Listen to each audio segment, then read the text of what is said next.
we're going to complete the square. And if you had x squared minus 12x plus 29 equals 0, in general, you have a few methods that you could use to solve this. And you could use quadratic formula. You could try factoring it. You could graph it and see where it crosses the x-axis. And then the fourth way is completing the square. So completing the square always works just like the quadratic formula. So that's the benefit in it. So first thing you want to do, I'm going to put down kind of some directions off to the side, is you want to make a space. So to make the space, we're going to take that 29 and move it to the other side.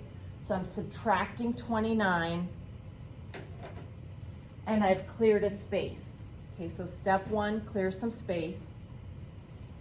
Then the next thing you want to do is fill that space so that it's a perfect square. So that's why we did that topic where how do we fill that space? So when you go to fill that space, we're going to take the b value, divide it by 2 and square it. So this is negative 12. So I'm going to take negative 12 divided by 2, which is negative 6. So I have a mistake in here. Let's fix that.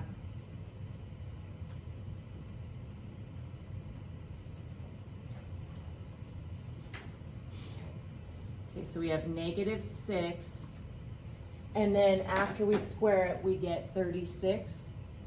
Okay, so b divided by 2 squared, 36. Now we're going to fill that space with 36.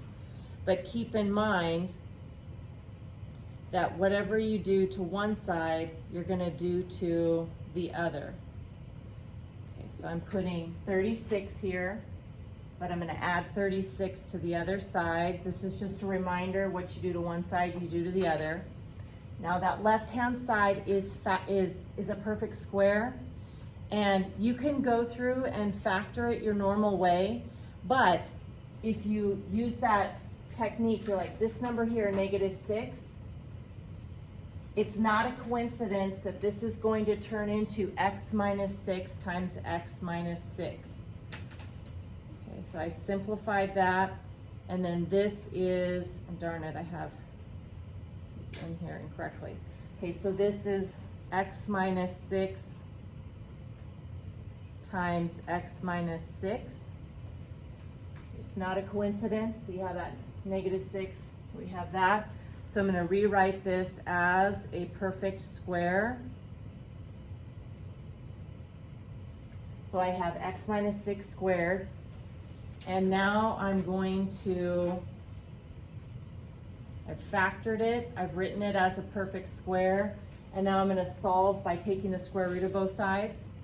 So if I take the square root of both sides, don't forget that when you square root both sides, you get positive and negative.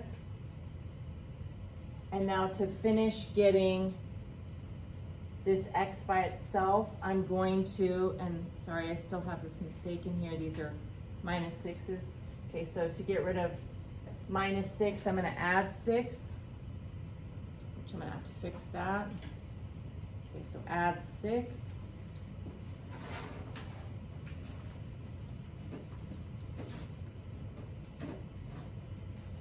And then my final answer is going to be 6 plus the square root of 7 and 6 minus the square root of 7.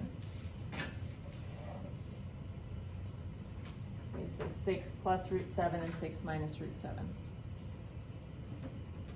Okay, so step 1, move the number on the side over to the other side. Figure out what to fill that space with by taking this number, dividing it by 2 and squaring it. I got 36. What I do to one side, I do to the other. I simplified, negative 29 and 36 makes 7. Rewrite that as a perfect square. It's not a coincidence that whatever this was before I squared it, in this case minus 6, is the perfect square, x minus 6 squared. Square root both sides, you get the plus or minus, and then I added over 6 to get to my final answer.